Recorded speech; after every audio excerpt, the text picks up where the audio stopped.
Good evening. Good evening, everyone, and welcome to the USC Annenberg School for Communication and Journalism. I am Geneva Overholzer, the director of the School of Journalism, and it's my great pleasure to welcome you on behalf of the dean of our school, Ernest J. Wilson III, who genuinely is heartsick not to be able to be here with an old friend and someone he admires a great deal. Ernie would be here, except that he is en route to China, which was a rather unchangeable commitment. And I must say Ernie's loss is definitely my gain. I am just delighted to be here, but I do know that Ernie would particularly have enjoyed this evening. We are pleased to bring you this program as part of the outstanding campus-wide series, Visions and Voices, the USC Arts and Humanities Initiative. As you all know, USC's president, C.L. Max Nikias, established Visions and Voices in 2005 when he was the university's provost. And it continues today stronger than ever under the guidance and support of Elizabeth Garrett, provost and senior vice president for academic affairs. Visions and Voices is designed to inspire, provoke, and affirm the human spirit. And I know that that is what will transpire tonight.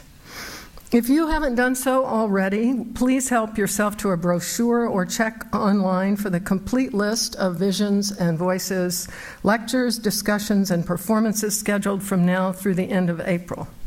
In fact, you are all invited back to this very auditorium on February 9th to listen to the Pritzker Prize-winning architect Tom Main in conversation with LACMA director and CEO Michael Govan. Now it's my great honor to introduce tonight's speaker. Here's a quote. "Imagine getting this impossible assignment. Write a poem that hundreds of millions of people will hear and read, make sure all of them can understand it, make it hopeful, but acknowledge the hardship America's undergone in recent years, and in not so recent ones, make it reasonably short. You've got like a month to work on it. Go." These are, in fact, the very words of Elizabeth Alexander, who got that very assignment, and as we know, carried it out so beautifully with her praise song for the day, delivered at President Obama's inauguration. I was telling Elizabeth that I remember that moment with such pride and delight, and I know so many of us do.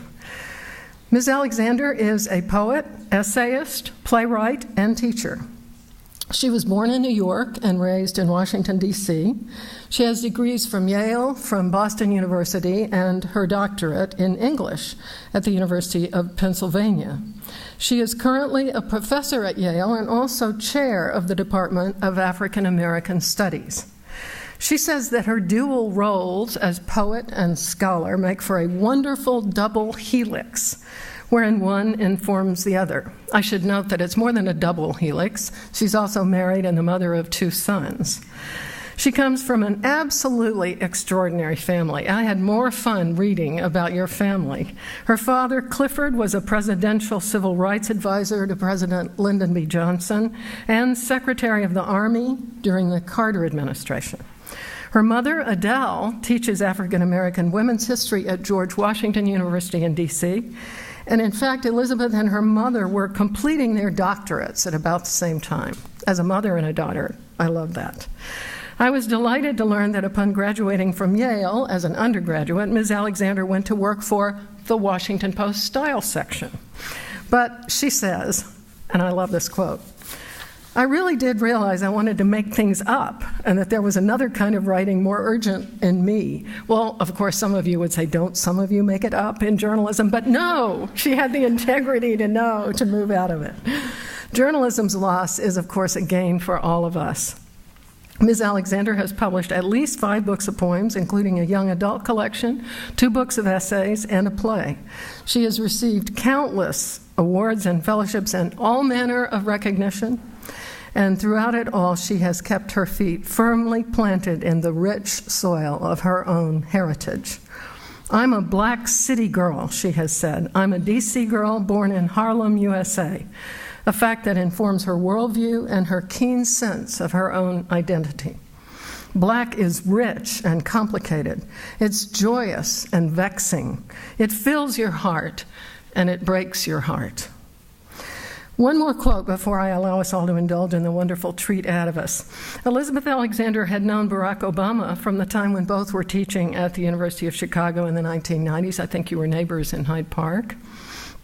She had this to say about having watched her friend work his way to the presidency. What's really powerful is that if we are ready, we can all do much more. You never know when you might have to go for it and step through that window that's opening and be ready. Bring your best game and just make it work. I think of that as being a particularly African American philosophy about life. When there is so much denied opportunity, you have to keep ready and hopeful for when things change. Elizabeth Alexander.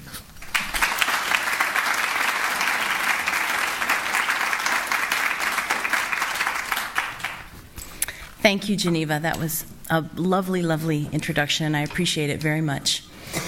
And thank you all for coming. It's nice to see your faces, and nice to be with old friends and old colleagues and new friends. And though he's not here, I'm very appreciative to Ernie Wilson for making all of this possible. So it's great to be with you. My remarks tonight, after which we'll have a conversation, and I'm eager to know what you think, is Hearing America Singing, Multivocal Cultures in America. I want to talk with you tonight about some of the work that I do, the different kinds of work that I do, and why I believe, just to sort of start us off straight, that the fundamental multivocality of American culture, of the United States now, is our strength and bounty, that our very difference is what marks our Americanness and makes us community. So I say that right off the bat to say that the search for unity, a search for unity that flattens difference, I think, is ultimately actually not going to be very successful. And perhaps some of these ideas will have a little extra dollop of resonance as we enter yet another election season. It always feels grimmer each time as we enter these election seasons, wherein unproductive, non-meditative divisiveness seems too often to rule the day. I turn to art to remind us, as the poet Gwendolyn Brooks says, quote, "We are each other's harvest. We are each other's business. We are each other's magnitude and bond." That's Gwendolyn Brooks. I think poetry often says it best, and I think that we need it, and I think that we need art to reach us in ways that everyday language sometimes does not. I think in poetry, it's just how my mind is organized, and I found, especially in the last few years, contrary to news reports, poetry is not dead, and the language of poetry is not nearly as alien as some might think. The title of my talk, of course, refers to Walt Whitman, and the words that I heard insistently as we moved toward Obama's election and inaugural, and words that I continue to hear today, I want to share with you. And this is from Walt Whitman's I Hear America Singing. I hear America singing, the varied carols I hear, those of mechanics, each one singing his as it should be blithe and strong. The carpenter singing his as he measures his plank or beam. The mason singing his as he makes ready for work or leaves off work. The boatman singing what belongs to him in his boat. The deckhand singing on the steamboat deck.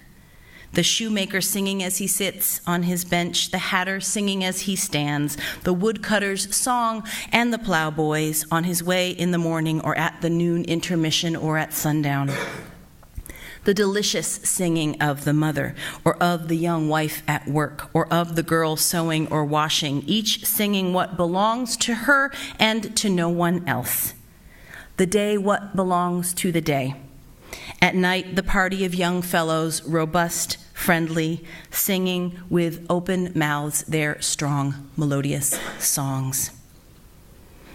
I heard that poem in my head and felt always that it was somehow narrating the times we were living through. Whitman's version of America is exultant. Everything is beautiful in his line of vision. That's an aspect of his particular poet's gift. The varied carols we hear now come from the schoolyards and street corners of America, from White House press releases to Fox News.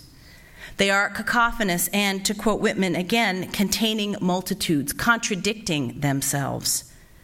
There is no harmonious, monolithic, post-racial America.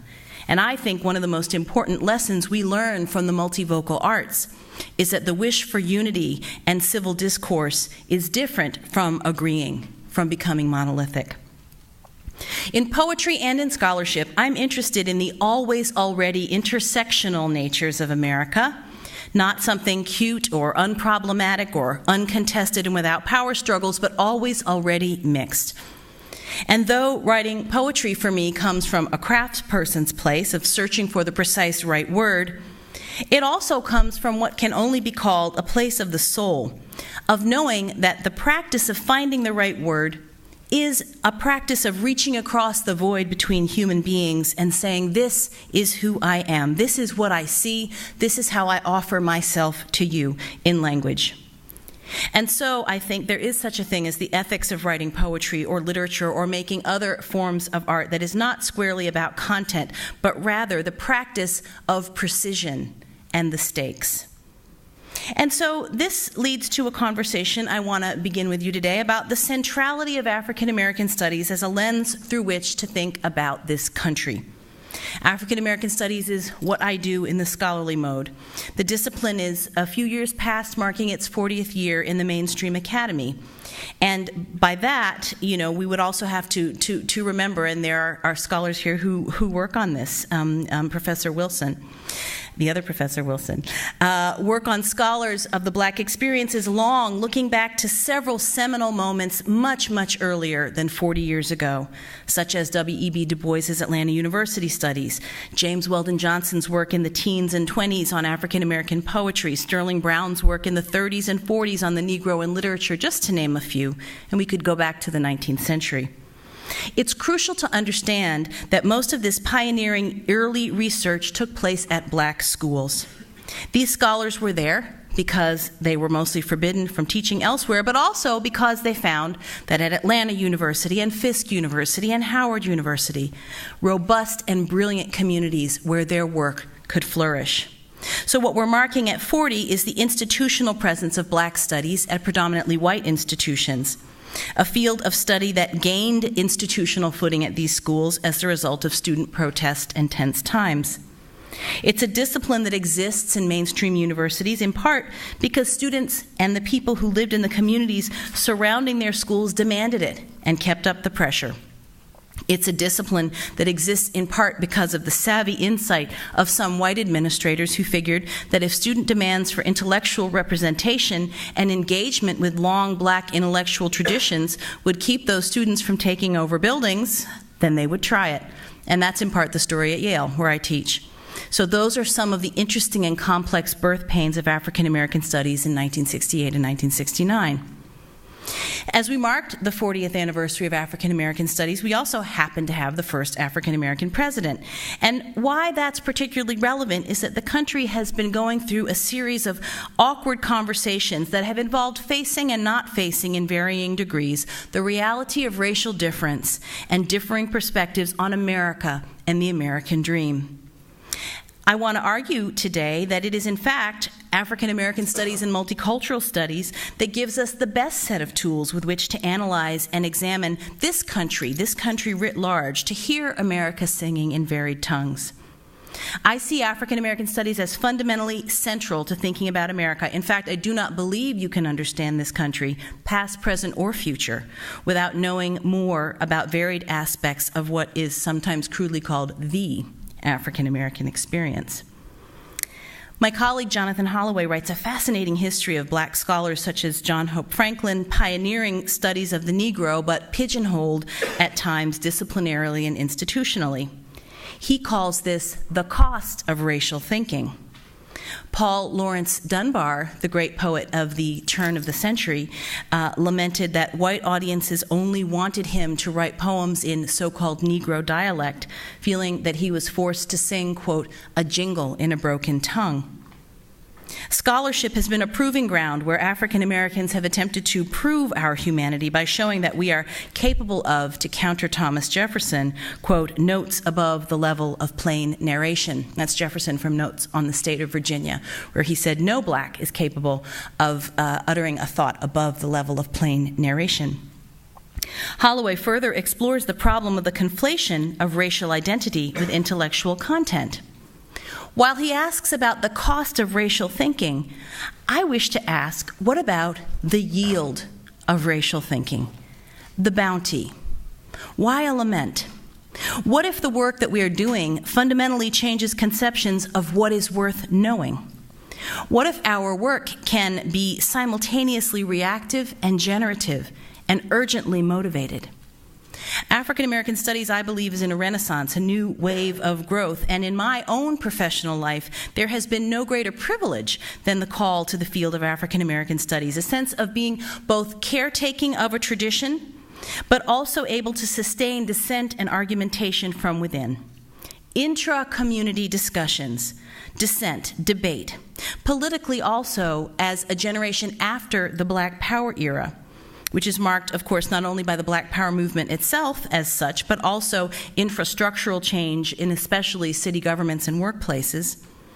We are the beneficiaries of a political shift and movement that led us to the so-called multicultural 80s, to use a phrase I don't much love.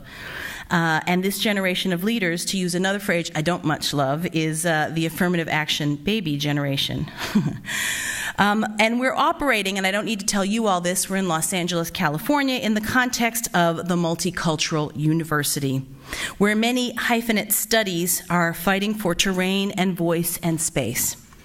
If multiculturalism per se is good, what are, I want to ask, the paradoxes of multiculturalism? What happens when hyphenate studies are grouped together as a single field of inquiry? There may be political power in affiliating, and comparative analyses are certainly rich. And I think that the multicultural 80s and 90s meant that canons were continually challenged and programs, departments, courses grew. There was a dismantling of certain established assumptions about, for example, what is American literature and so forth. Yet I think we've also, unfortunately, seen a kind of Sesame Street version of so-called ethnic studies, a one-from-every-column approach, and this is not just in academic life, this is in our society writ large, that sometimes results in width without depth. We've also seen, in my opinion, a turn away from the archive and all it has to offer as a way of rethinking, but also, I think, to remind us that our fields of study are fundamentally understudied. So we're so caught up with moving into the present that I think that we've sometimes forgot about what the archive has to offer. I think a one-from-each-column approach in administrations to multicultural scholarship has in some instances been designed to placate rather than to truly diversify. In less than 20 years, easily more than half the population of this country will be people of color. In the next census, Latinos should be the largest single group in this country. And again, I'm very aware that I'm saying this in Southern California, if trends continue. Yet, of course, those people of color, those Latinos, those black people, have many distinct experiences. So I think that African American studies and its intellectual tools becomes a way to think about a changing country, to think about America itself as a term that is alive, as something yeasty and in need of continual reevaluation and definition. The vanguard aspect of African American studies, looking to the future, to quote James Baldwin, wherein, quote, the world is white no longer, and it will never be white again. When he wrote those words in the 1950s, he was not being annihilating in any kind of way, but he was simply saying, this is a world full of many, many different kinds of people, and we have to challenge our understanding of minority and majority in order to really be able to move forward. I want to stay with Baldwin for a few minutes, a great American writer. Like many of you, I'm sure, or I hope, James Baldwin is a writer who I've been reading for over 30 years since I encountered the indelible Notes of a Native Son on my parents' bookshelf when I was in high school. His legacy yields new riches every time I turn to it, and his importance in American life and letters, I think, is still being measured. Baldwin was accomplished as a novelist, short story writer, journalist, playwright, public figure, and truth teller. If you look him up on YouTube, there are these extraordinary debates that he engages in with William F. Buckley at the Cambridge Political Union, and he was a very important public figure, really wrestling with very, very serious ideas on television very often. So he was quite unusual. Fran Lebowitz, in the very interesting documentary about her that came out from HBO about the Scorsese film Public Speaking, talks about Baldwin as the first public intellectual, the first person she ever saw doing thinking, as it were, in public, and that was in those televised performances. And the writers of his generation very much believed in the essay form as a way to address matters of utmost importance, and you see that in journals like magazines like The New Leader, Esquire, Partisan Review, Commentary, and Harper's. For Baldwin, the essay form combined and showcased his journalistic abilities, storytelling skill, ear, and his ability as a critical textual analyst, from books to films to the many quotidian texts of American culture. These powers of observation led him to bold and discomforting conclusions, to the earned grand pronouncement. And in the essay, we see his finest unit of thought, the sentence. Now I'm going to be an English teacher, but a really interesting one for a few minutes, and we're going to talk about the Baldwin sentence. So listen very carefully. And this is also, I think, how I'm going to take this to further my conversation about the function of careful language in a multicultural society. Baldwin's use of that primary unit of language communication has a great deal to teach us. He can write a pithy declarative sentence such as, quote, "We, who was this we?" Think of all the suppositions and assumptions that sentence cracks open, all that it undoes and then makes room to build we. Who was this we? Or a sentence like, "An oblique confession is always a plea," which in its essay is almost a throwaway, but one that I found haunting me with its deep understanding of the subtleties of human emotion and behavior. And then there is the intricate and characteristic Baldwin sentence, where clause piles upon clause, logic shifts direction, and clean but intricate syntax forces rigorous habits on the reader. With one of those sentences, you need to sustain complex thought and contend with paradox. You must reconcile contradiction. You must consider what the colon and the semicolon perform and make possible, their additive power not only for words, but for the thoughts those words contain. Colon and semicolon seem to be his favorite punctuation marks. I was discussing this with a friend who is an Italian scholar of American literature, and I was asking her about what editions of Baldwin were available in Italian. She told me that these very kinds of Baldwin sentences had proved so challenging to his Italian translator that she broke the long sentences into separate sentences, unable to contain the intricacies in one grammatical unit. My friend and I both threw up our hands. "Then he is no longer Baldwin," we said. And that made me realize how much he demands of your thinking with a single sentence in this mode. Why not a string of sentences? Because things are connected, even as they are nuanced and distinct. Baldwin's grammar marks a thought process and an ethic. What does it mean, then, to live in the sentence that by its structure can understand the distinction between Sunni and Shia, Ethiopia and Eritrea, Harlem and Homewood? What does it mean to ask the mind to embrace paradox? What does that mean to our learning and to our senses of who we are, individually and in community? What does it mean to succumb to the power of language, to the power of declaration, to see with fearlessness and let the sentence reflect the push-pull along the road to fearlessness? The Baldwin sentence is literally arresting. It makes you stop and think. It makes you reread. It slows you down. It haunts you and makes you change your mind and then change it again. Its very structure brings you into a learning process. I think again of the Baldwin sentence I read a moment ago that I've turned over for a long time. This world is white no longer, and it will never be white again. It comes at the end of his great essay, Stranger in the Village, which concludes Notes of a Native Son, his first collection of essays. The repetition of the word white is the genius in that sentence. The first white, the world is white no longer, is the whiteness that has acquired quotation marks around it. an ideological whiteness that has become a way of justifying and dismissing dismissing the humanity of others.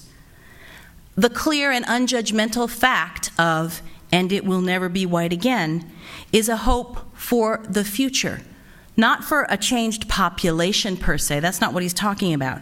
He's talking about a new white, if you will, a new of color, a new order, a new world we ought to live in, a world in which we strive for, where something as insignificant as color does not divide the world into opportunity and limitation. There is a simple fact in his declarative sentences, for after all, white people are the minority on the planet, Baldwin's word, world. And there is also beautiful, wild hope that is not marred by high-flown hyperbole. I mentally insert my own exclamation point at the end, one which I think is implied if you read wild hope into the sentence and hear it as a shouted declaration. But Baldwin did not use an exclamation point. In fact, I do not recall his ever using an exclamation point in his nonfiction prose. He's a better writer than that. I would need my exclamation point, but he didn't. The meaning is all in his powerful syntax. Baldwin wrote about the inequities in our school systems and the unfinished work of school integration and parity. He understood also, and very poignantly, the bravery that it took for students to leave communities that, if underserved by educational resources, were nonetheless comfortable and home. Those young people's bravery leads them forth to somewhere largely unknown to the members of their home community.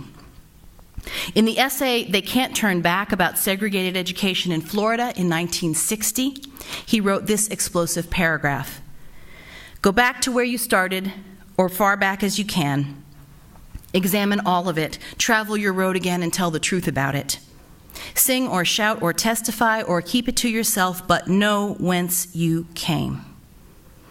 The society into which American Negro children are born has always presented a particular challenge to Negro parents. This society makes it necessary that they establish in the child a force that will cause him to know that the world's definition of his place and the means used by the world to make this definition are not for a moment to be respected. This means that a parent must prove daily in his own person how little the forces of the world avails against the force of a person who is determined to be free.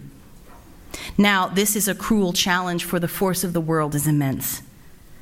That is why the vow, "My children won't come like I came," is nothing less than a declaration of war, a declaration that has led to innumerable casualties. Generations of Negro students have said, as all the students here have said, "My daddy taught me never to bow my head to nobody." But sometimes daddy's head was bowed. Frequently, daddy was destroyed. Note how the shifting sentences have made the daddy by the end of the paragraph possessed by both the children Baldwin speaks of and Baldwin himself. He does not say their daddy or your daddy. He marks himself present within the familial system of the paragraph, and thus brings his readers and listeners into that communal circle with him. This is the gift of empathy grammatically encoded. This is what Baldwin's genius can teach us.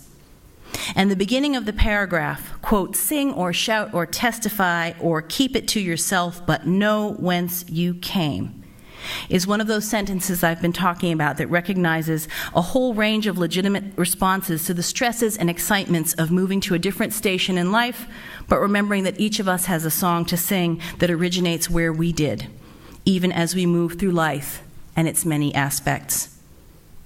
One important early friendship of Baldwin's was with the painter Buford Delaney. Baldwin wrote, quoting Delaney would say to him, quote, "Lord, I was to hear Buford sing later and for many years. Open the unusual door, child. Open the unusual door. Go where you do not know, intellectually, emotionally, and literally. Be uncomfortable in order to live fully. Embrace the unknown other through the unusual door." Baldwin left the country when he was a young man, trying to move further along in his journey as an artist, and also trying to get some perspective on a United States that in the early 1950s was not mostly a hospitable place for black people. His time abroad gave him the perspective to be able to write his two central and most knowing books about the American racial situation, and that perspective is crucial for all of us to take that legacy of travel and understanding ourselves as citizens of the world, of widening the angle with which we think about ourselves, such an important part of multiculturalism today. How do we define our Americanness? Baldwin has shown us how African American experiences offers the fortunate perspective the fortunate perspective of a unique position in historical relationship to this country.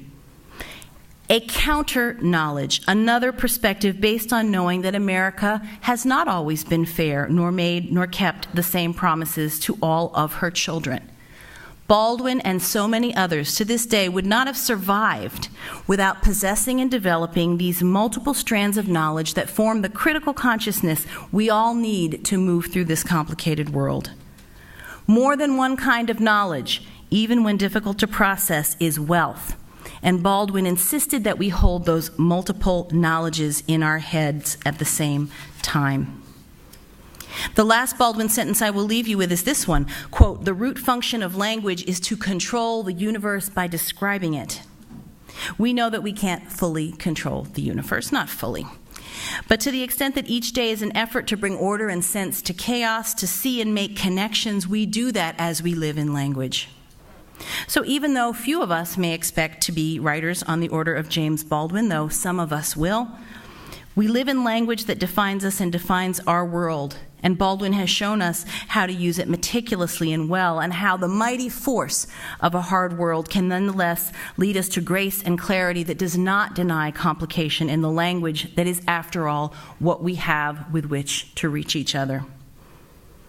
If I might turn for a moment to the experiential, I'd like to say a few things about the work of the last couple of years for me, in the form of a story that could be called something like Adventures of an Inaugural Poet.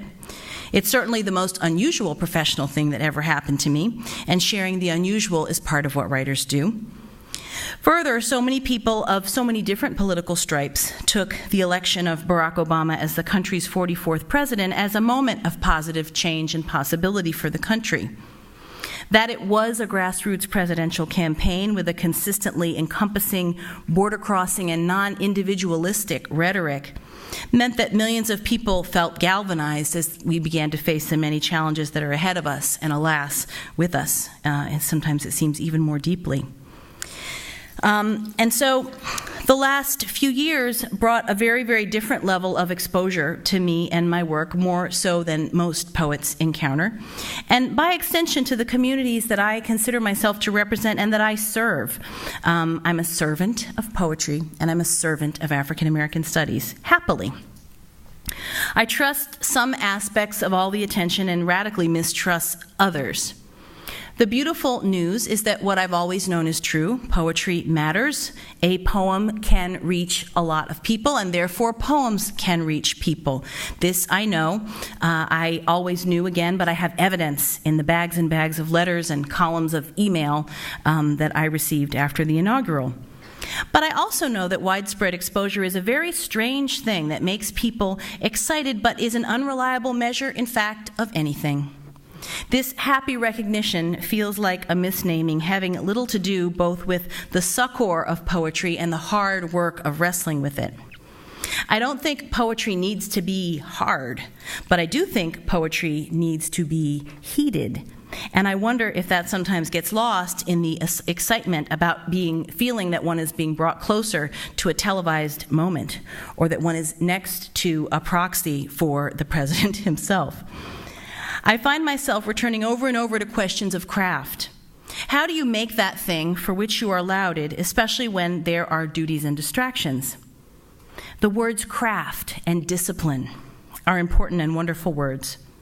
I take seriously the notion of working within a discipline and with discipline, and in my poetry I've always been interested in the pull between austerity and excess, of the stripped down and essential, moving to what the poet Robert Hayden said in his phrase called the beautiful, needful thing, and the relationship of that essentialness to overflow, bounty, the ecstatic, the full-throated.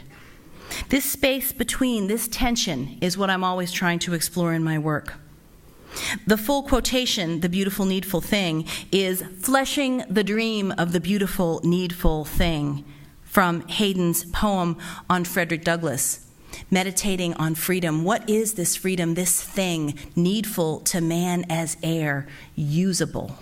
What is it, he asks us, and goes on in the poem to tell us that freedom is not marked by statues, it's not marked by rhetoric, but it's marked by the lives grown out of the lives of those who inspire us. Flesh and dream on one side, beautiful and needful on the other. Essence and excess, need and desire, nourish and feed. Discipline is freedom is an old dancer's chestnut. The great Jamaican choreographer and company leader Garth Fagan is especially known for this mantra: discipline is freedom. I have learned that people know what to do in the face of art. I received, after the inaugural, letters from all over the country, from all over the world, letters from second grade teachers who include the poems that their students have written in response to the inaugural poem, a poem from a woman in a Jewish elderly center in the Bay Area who included beautiful watercolors that the people she worked with made, each taking a line of the poem and painting it, video interpretations of the poem from the University of the District of Columbia posted on YouTube, video interpretations of the poem, some of which were actually really mean, but really funny. Letters, I had to, develop quite a sense of humor. Letters from a sign painting couple, that was their business. They paint signs, they're a couple, signs. And they said, thank you for remembering us in the line of poems in the poem that talked about hand-lettered signs. Letters from farmers saying, thank you for remembering us. A letter from the United Farm Workers Movement saying, thank you for the word lettuce. In the line, pick the cotton and the lettuce, which made visible, they said, the work that we do to feed the nation. People seeing themselves in a poem, people having a resonant experience when listening to a poem. It was not just about that one poem. It was about people knowing what to do as people know what to do when art is placed in front of them. I have the distinct pleasure of introducing an American poet. That's what was said before I came to the podium. And then she said my name, an American poet. This was Senator Dianne Feinstein who introduced me. And I thought to myself, that poet is a woman. She is an African American. I'm not doing that horrible thing of talking about myself in the third person like LeBron James. I'm just trying to, give you a description of something. That poet, that American poet, a woman, an African American whose ancestors built the Capitol on whose steps she stood. Her ancestors were sold in the slave market, which would have been visible on the mall from which the poem would be read. And this was the other side of the same vista that I saw but don't remember when I was at the March on Washington in the baby carriage with my parents listening to Dr. King's speech. That march, we must remember, was about jobs. And we went to that march because they believed that it was important for families to be there. Jobs, work, dignity, freedom. Also visible in that moment of history, in that moment of poetry, was old Walt Whitman, who we began with this evening, the great American bard tending the Civil War dead on the mall as they were dying, and he would give them horehound candy, and he would give them rice pudding, and he would give them medical attention, and he would read them poems. Those contexts, those historical resonances and ironies, the critical thinking that knows more than what a single discipline offers, is a way to surround a moment or objects or texts or historical dot that lets us understand more deeply and do the kind of innovative thinking and scholarship that we try to produce out of African American studies, that we're all trying to do in our work, different ways of speaking across the void and taking stock of the complex and ever-changing and completely fascinating country that we live in. And I ask, what does it mean that we have as our president someone who believes in the power of words, someone who believes that art has a place in civic discourse, someone who believes that the language of art can do something that the language of politics cannot? And that's a real question. Art is indeed a way in which we express and perhaps expand our embrace of the multicultural, wild and woolly, here and us. Poetry is the human voice, and we must be of interest to each other. And that's the simple question that helps me think through what it means to be a we in the United States today. I want to close with a very short poem before we have a conversation that speaks to several of my points tonight, and finally, I think, meditates on what pulls individuals inexorably into community. And the poem is called Rally. It was written out of a moment in October of 2008, so the election was a month away, and this was a rally in Miami, Florida. And I want you to hear this poem, though it begins with an image of Obama himself. It's not a poem about Obama. Okay? It's a poem about something else occasioned by the image of that particular rally at that particular time in that particular campaign.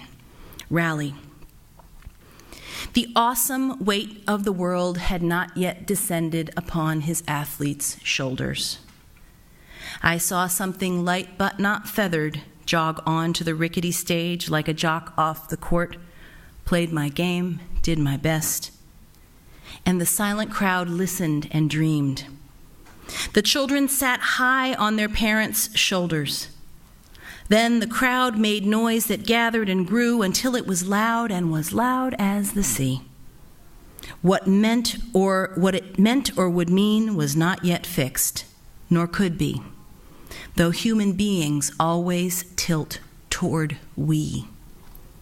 Thank you very much.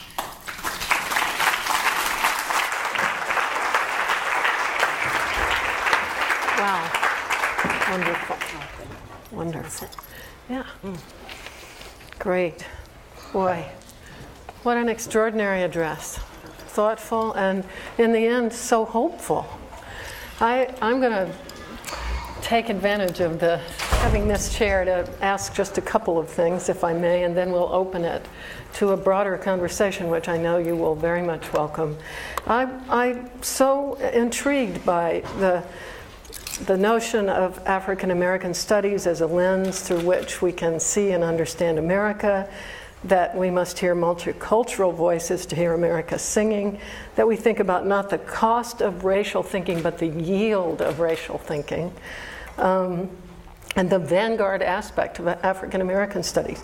So you said intra-community discussions, dissent, debate.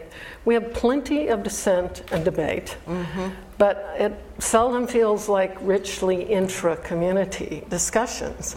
How do we get from this sort of community against community discussions that seems more representative of where we are today? Yeah, well, I think that first of all, and I came to understand this in part through the political writing of a great poet named Audre Lorde, who was also a great, great political thinker.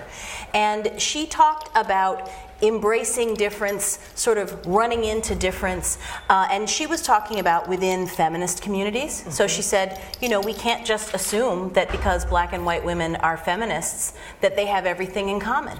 We have differences of class. We have differences of, some of us are parents, some of us are not. We're working in different kinds of situations. We have different goals even as we share goals. And she believed that sort of tamping down that energy in the name of a kind of unity actually did nothing to dispel power disparities. That there would still be someone who got to tell the story, still someone whose agenda was put front and center.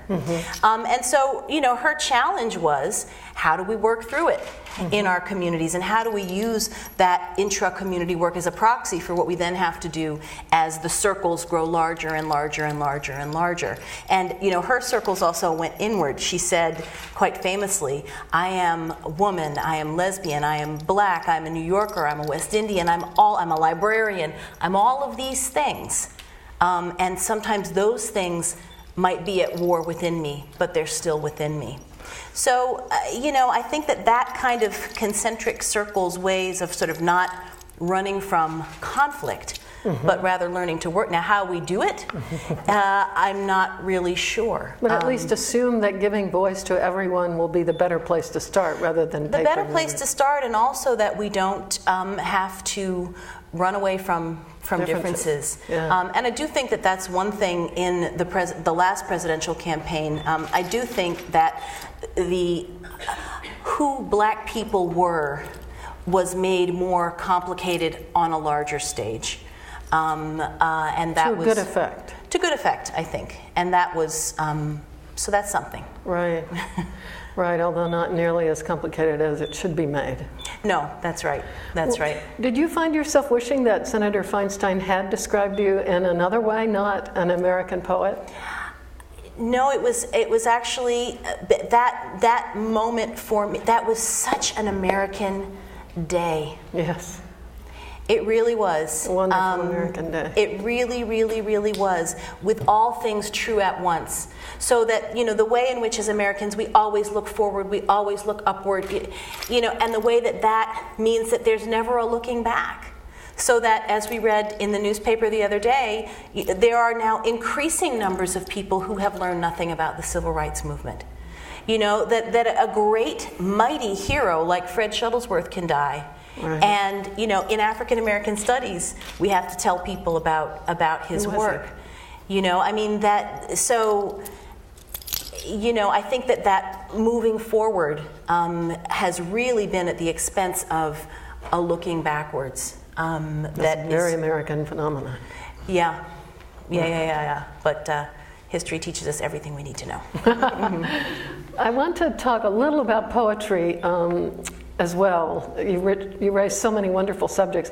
I have the honor of being on the board of the Academy of American Poets, and we had a board meeting today, and I had to attend by phone because it's in New York.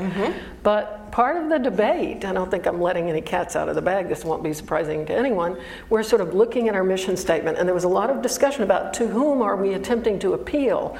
Whom do we hope to reach with the work of the Academy of American Poets? And someone was saying, well, academy, is such a weighty word, it's very exclusive, it sounds elitist. And other people were saying, yeah, we have poets.org, we ought to use poets.org, and then young people will love us, right? Then other people go back and say, no, we should stand for excellence and all this. And I thought, when you said, I think poetry is not dead. A couple of weeks ago, we had here on campus over at Bovard in another wonderful Visions and Voices event, Dana Joya, who wrote a book, was it not called Can Poetry Matter? Poetry Matter, yes. And so, if you were on the Academy board, whom would you say we're trying to reach? Several people said, we don't want to reach people who don't give a hoot about poetry. They have to have some openness to it, and then we want to give them a rich diet of it. And well, the Academy's changed a great deal. And I would credit Tree Swenson with all of it, actually, because it was a very, very closed cultural fossil. And the chancellors of the Academy it wasn't even just that they were mostly all older and white and men. It wasn't even just that. They were mostly from New England. They were, out of it, probably half of them were educated at Harvard. It was a very, very, very narrow group who were gatekeepers. And the Academy, I've become something of a follow the money girl. And, the Academy has a bit of money and prizes that it gives out that you can apply for, that it nominates other people for. Yes. And so how that cultural, lucre is distributed, actually, it can make a difference in people's lives. It can encourage someone to get a little grant or a little prize or a little nod or a little traveling fellowship to go to the next stage in their work. It can help make connections for people who are having a hard time getting their poetry published, because it's actually a very, very difficult business. Yes. Very, very, very difficult business. So I think that organizations, when they resist change, I think, which I don't think the Academy is doing, but when they're in growing pains, I think need to understand that they can work on a lot of different levels at the same time, and that broadening the base and looking more widely, in fact, doesn't have to be threatening to the ways in which, the old folks want to do their thing, right. As long as they're willing to give up and share a little bit of power. That's always a big one. That's the big one. That's the big one. Well, how do you turn people on to poetry who aren't already turned on? Well, I think that, we are all turned on by music, okay? Everybody, who doesn't, did anybody not listen to music today? Raise your hand if you did not listen to music today. Okay, so this is my point, which is to say that poetry and its relationship to music, poetry is song, poetry is elevated language, poetry is something that makes us pause and have felicity, even if it's not a poem that's about a happy subject. It gives us a moment of respite is not quite the word I mean, but a moment of still, a moment of listen, a moment of reflection. Turn something over and think about it again, a moment of I didn't see that the first time. I did not see that the first time. And also a moment of sheer beauty of a kind, hopefully. So I think everybody can use some of that. And I think that, starting with, it's all in education, and it's all in education of very young people, because, anybody who's spent any time with very young people knows, as anyone knows, children are not afraid of poetry. Children listen to and hold on to interesting words. Children make rhymes. Children turn things around and think it's fascinating. And so I think that there's a way in which, and I hear this from a lot of people when I go around to readings, I talk to teachers and professors who say, I don't know when it got sort of beaten out of me. I don't know when I started thinking that I was anxious because I didn't understand it.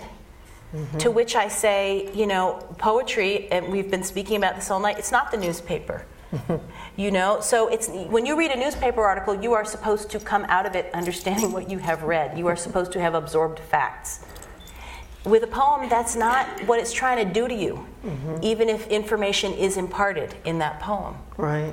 I think we once had it, and I think the key is just, and this is something the Academy does do a bit and could do more, is working with educators.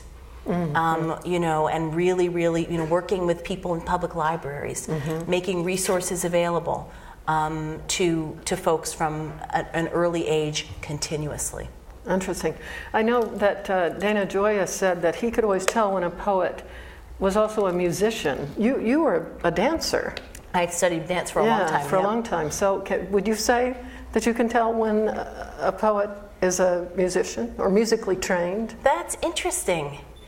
Well, I think one thing I know about dance, I feel sometimes that actually dance training taught me everything I ever knew about poetry.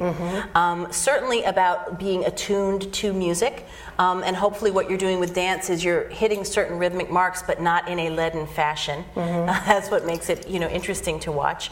And also that in a dance studio, you have blank space, it's a square, it's blank, it's actually a wonderful form, it's a vessel, it's a piece of paper, it has boundaries. You can't go outside of it, you have to do everything within it. And that's the challenge of making a poem as well. And just having an ear that's careful. An ear that's careful. So could I tell? I don't know, but I know that without that sense of music, poems can lie a little heavy. Yeah. Well, I would like to hog you all night, but I think that I should open the floor to questions. And would you all mind going to the microphones, because we are recording this, while people go there. Do your sons enjoy poetry? They do, actually, especially the younger one. He hasn't got it beaten out of him yet. No, we won't let that happen. No. Yes. Anyone? A question or a comment? We also can bring you the mic if you're shy. Here's an intrepid questioner. Maybe identify yourself at what school you're in, or... Hello. Oh, okay. My name is Stefan. I'm a freshman. My major is international relations. And I'm originally from Jamaica, and I find it interesting that we learn in literature these different American writers, whatever. So we'll do Arthur Miller, oh, he's an American playwright. And then we'll do Langston Hughes, oh, he's an African-American poet. So I thought it was interesting that you said, you are an American writer, poet, essayist, all of those things, when they didn't specify, oh, you're an African-American, because I know there are all these different racial issues here in America. But I wondered, what do you mean by the cost of racial thinking? That was my question. Okay, you've said a lot of things in there, so I'll start backwards. The cost of racial thinking was quoting Jonathan Holloway, who's a historian at Yale where I teach, and from, I'm not remembering the name of his book, but if you look up Jonathan Holloway, it's his first book and it's quite excellent. And what he's saying is, what does it mean for all of these brilliant black scholars of the 20s and the 30s and the 40s who he's looking at? What did it mean for them to have these great minds with so many things to think about, but to be pigeonholed in a way, and I want to say it very, very carefully, into only being consulted or turned to for questions about black people? In other words, the presumption was that because they were black, they couldn't know about anything else. And what I'm trying to do to sort of turn that generationally is to say, well, actually, in blackness is infiniteness. In the African American experience, in the black experience globally, you could study it forever and ever and ever, and never understand all of it, not even begin to understand all of it, so that there's so much there. But at the same time, it's more addressing folks from the outside who think that's not universal, right? That you can't learn everything you need to know about universal experience. If we're expected to learn universal truths from the ancient Greeks, right? Why can't we learn universal truths from anyone who speaks deeply from where they stand and what they know and who they are? Speaking of universal truths, I wondered in black literature, or this talk of black consciousness in literature, I wonder if it's not more a sense of, oh, we're always having to prove ourselves rather than just to write and express ourselves as just people, rather than, oh, I'm an African American, so I have to do so and so, or I'm Asian American, so I have to write such and such. Well, you're really getting at what Holloway was getting at, which he was sort of saying, what was the cost for these scholars to always be charged with proving themselves, even if they understood themselves to be perfectly brilliant people? What is the cost? What is the energy expended on constantly trying to do what has a long historical basis, plead or prove our humanity? Arguably, if someone doesn't want to see you as a human being, you can never prove to them that you're a human being. And yet, over and over again, we see at so many interesting moments in history and in African American cultural history, the idea that if we hear through our literature, we are a full people. You see that, when people put forward their anthologies and so forth. And so that's a rub, and that's what he's trying to identify. Just to also clarify to another point you made about what it felt like to hear an American poet. That's not to say that I would have been unhappy to be an African American. That's always who I am. That's always who I am, an African American woman in all of the complexity that comes along with it. But I think that what that meant was that the senator at that moment was seeing something larger. And she was saying that this African American woman is representative of American poetry, and it didn't need to be spelled out. And that's what made it an unusual moment, because it wasn't pigeonholing in that regard. I understand. Thank you. You're welcome. While we wait for other people to be inspired, I want to ask you something else about that remarkable statement about the vanguard aspect of African American studies. Mm-hmm. One thing I read into it, and perhaps this is not at all intended, but like a work of art, you offer it and I can. Yes. I was assuming that partly because this is the most historic understanding we have of, in America, of a minority whom we have studied, or whose voice we have not understood or have understood, and who is this we, so that perhaps understanding the African American experience can help us as a nation enter a time when we are so much not majority white that it can also help us understand other experiences, the Latino experience, absolutely. The Asian American experience. Yes, no, absolutely. I mean, I think again, first of all, with regard to African American history in particular, I do believe you can't get around it. You can't. You just don't understand this country if you haven't. You just can't. You can't understand this country if you don't understand something about the history of race. And it's not just like you need to know about slavery. I'm talking about the history of race in this country. You got to pass through it to have a deep understanding. But I think also the tools of reading the culture, right? Of being able to take the culture and then have a critical consciousness on it. Having a consciousness of other. That's right, and of critique, and of the imperfections of all histories. I think is a very, very useful tool that you can really go almost anywhere with. I think this is a really interesting thing for all of us to think about. My daughter was an African American studies major at Wesleyan, and she constantly said this. I don't understand why we aren't all studying this much more richly. It helps us understand. Yeah, those Wesleyan AFAM kids, they are warriors. She's a warrior. Yes, yes, yes. Okay, you guys, show us the Trojan stuff here. Questions, Yes, comments? here's a Trojan. Great. Here we go, a Trojan. Hello, thank you for coming this evening. Really appreciate it. My name is Asha Anderson. I'm in Viterbi School of Engineering. I'm studying biomedical engineering. I have two questions, actually. The first is, when you gave your speech at the inauguration of President Barack Obama, what was the sort of feeling that came over you, or what energy did you get from the crowd as you read your poem? And the second question is, after the election of President Barack Obama, what is your perspective on race relations in the country? Oh my God. Oh. I can answer that. You have 20 minutes. Actually, I will answer it. We got a long way to go. We have a long, long way to go. And while I think that, on the one hand, I do think a lot of young people don't think twice about the fact that we have a black president. I really do think that. There's a great poem by Pat Parker that says, to paraphrase, it's called "To the White Person Who Wants to Be My Friend." And then the poem goes, first, you must forget that I'm black. Second, you must never forget that I'm black. Right? Which is to say, I think that there's a way in which, the president is the president, and that for many young people, it's unremarkable that he's black. On the other hand, I do feel, alas, compelled to point out the not always sub rosa virulent racism and racist imagery and racist ideology that still comes alongside with the president and with the First Lady.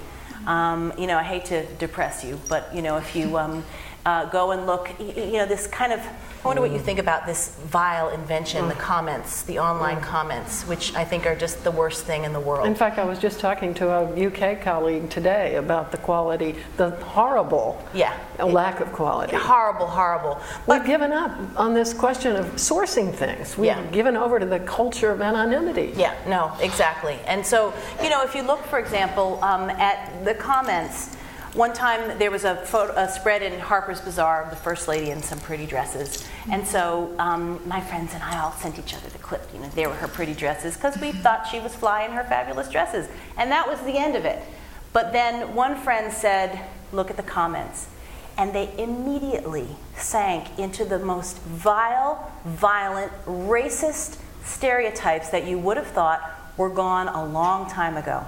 So I think it's important that we can't forget that. We can't forget how close that is, even as we look at a certain kind of progress that has been made. So I think it's not all measurable yet. So that's the second part of your question. The first part of your question, how did it feel? What was the vibe I got from the crowd? And I'll tell you a better story that leads to the answer to that question. The day before, there was a dress rehearsal for the inaugural. And so you go, and that was actually very interesting. You go to the Capitol, and there's a woman who's a historian of the Capitol, who, by the way, has a master's degree in women's and gender studies, just wanted to let you know. And she said, my motto is no change on my watch. And what she's the keeper of how inaugurals have always been done. And she says she only changes what needs to change for some compelling reason. It's all about history and tradition. So you go up and you see where your little spot is, and there's a military person who is in uniform with your name there, sitting where you're supposed to sit. And it was a trip. And so they said, okay, now go up to the microphone. Now, can you say your poem? And I said, well, no, actually, I can't say my poem. My poem's for tomorrow. I can't say my poem. And they said, well, can you say something?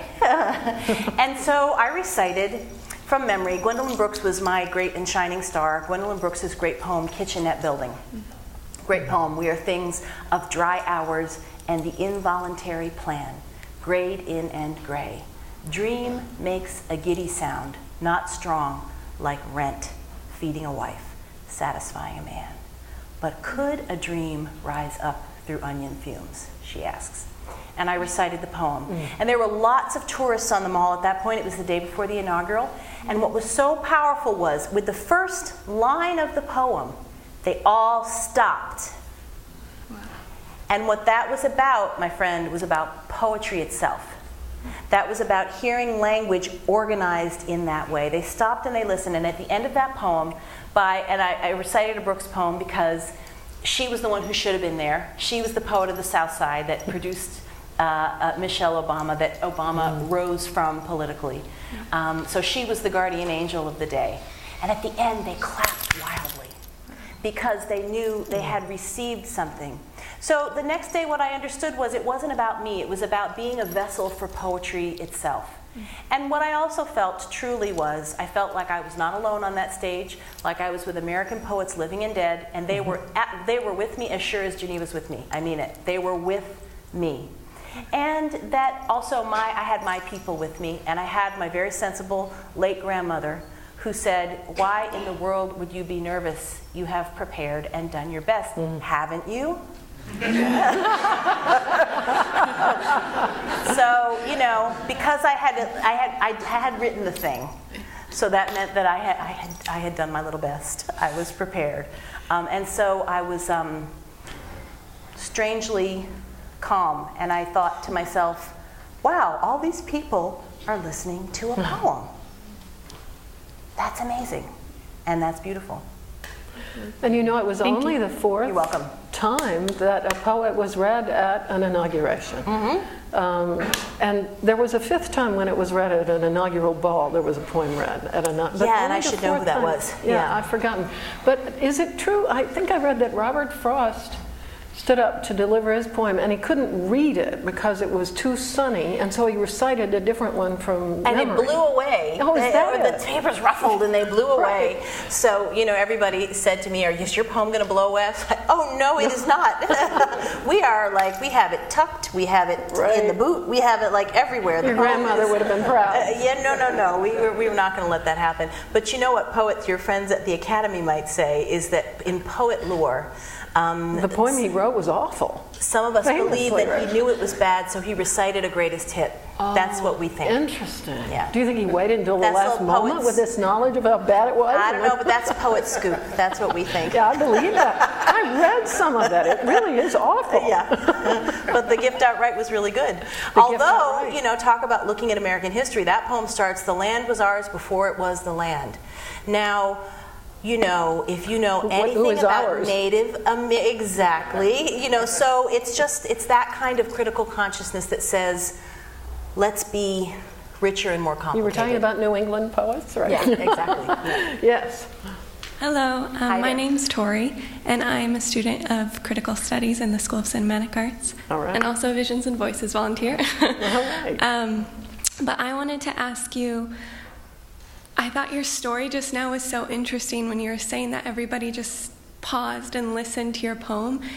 And that's the experience that I've had tonight, both when you were reciting poetry in your speech and just now, is like a moment of silence almost when you began. And I know you were discussing education earlier as a way of making poetry more accessible, and I was wondering if you have any more ideas, because I think education is absolutely one of the best ways to go with that. But just now with me experiencing that, that's not something that I'm regularly exposed to, and it's something I would love to, and I know that's got to be my own initiative in part to read and whatever, but I was just wondering if you had any more ideas about that. Well, I think that, there are a lot of resources that are available, and actually you mentioned poets.org. I mean, poets.org is fantastic. It's a really, really rich website that has, you can search for poems by topic, by poet. You can read wonderful, almost sort of People magazine-like stories about contemporary poets. You can read deep, thick essays about poets throughout history. You can find out about different podcasts that they're doing. One of the things that I participated in that is just wonderful through the Academy is they have these podcasts. You put it on your iPod,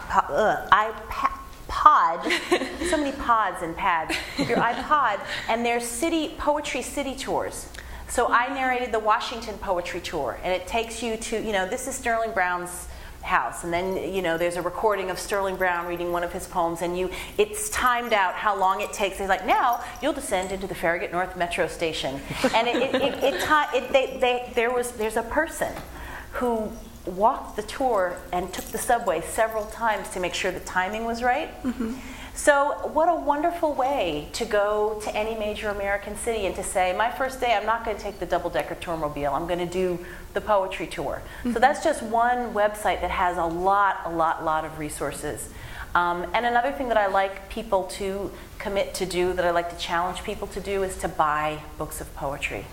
You'll have that opportunity tonight, as a matter of fact. Well, yes, but to say that you will buy 10 books of poetry this year, mm-hmm.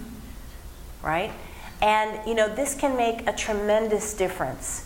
I mean, if every single one of you did this, and I've said this to crowds and had people come back to me years later and said, I did do that. I decided poetry would be my Christmas present. All I had to do was find one book I liked and buy it 10 times and give it to 10 people.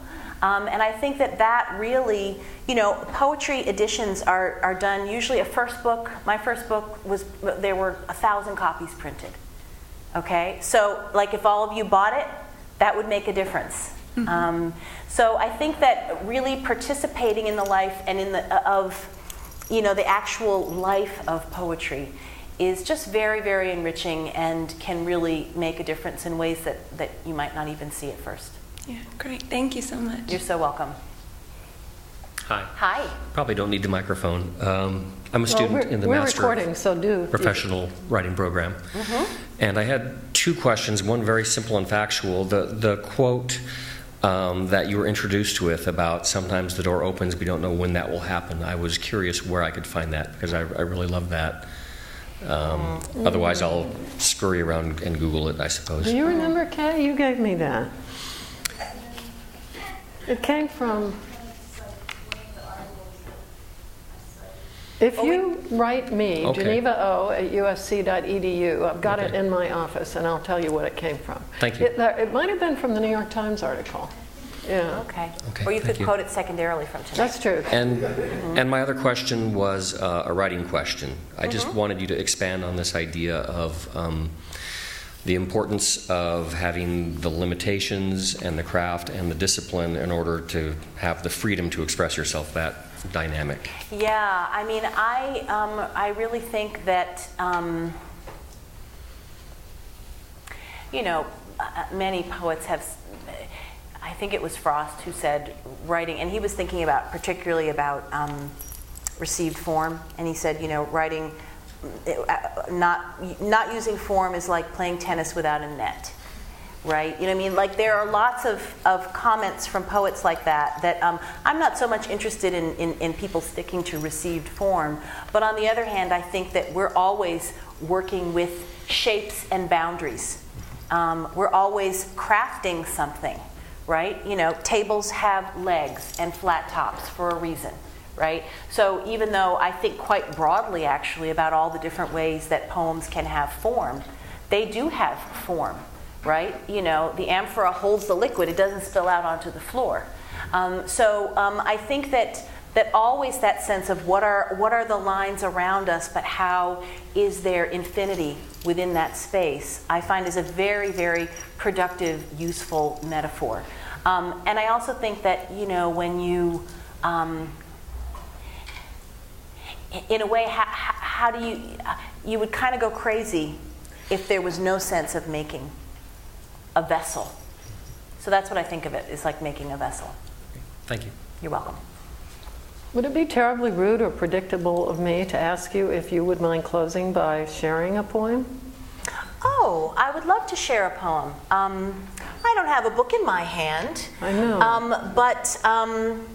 Well, I do have a copy of that poem, so I could read. Oh, that would be great. I could read that poem. That's great. Yes, absolutely. That's great. And you know what? I'm going to read it sitting with you. Oh, I'd be honored. Because I think it's actually interesting.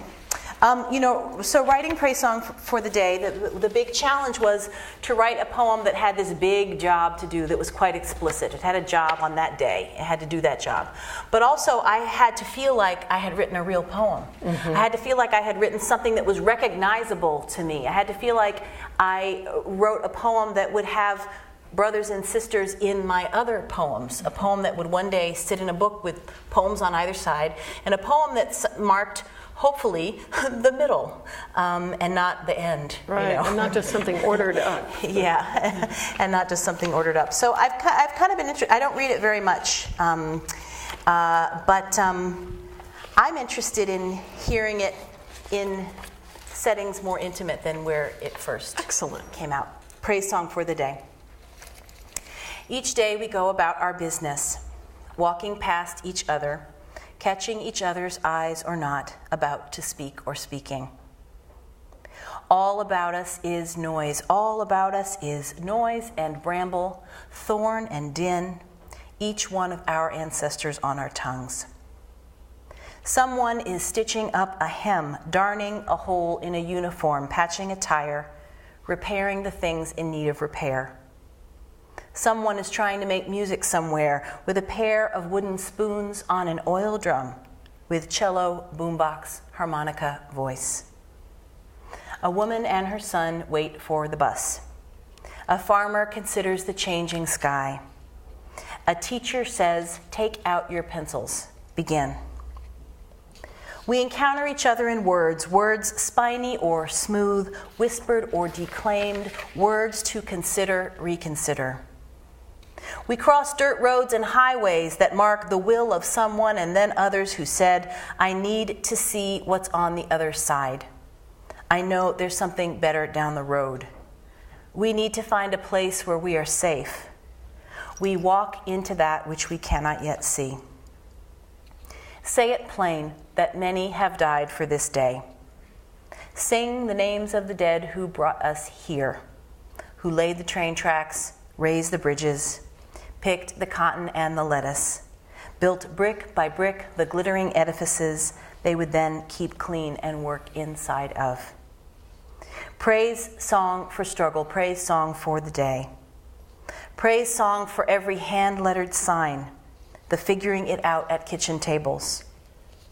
Some live by love thy neighbor as thyself. Others by first do no harm or take no more than you need. What if the mightiest word is love? Love beyond marital, filial, national. Love that casts a widening pool of light. Love with no need to preempt grievance. In today's sharp sparkle, this winter air, anything can be made, any sentence begun. On the brink, on the brim, on the cusp. Praise song for walking forward in that light. Thank you. You're welcome. Wonderful.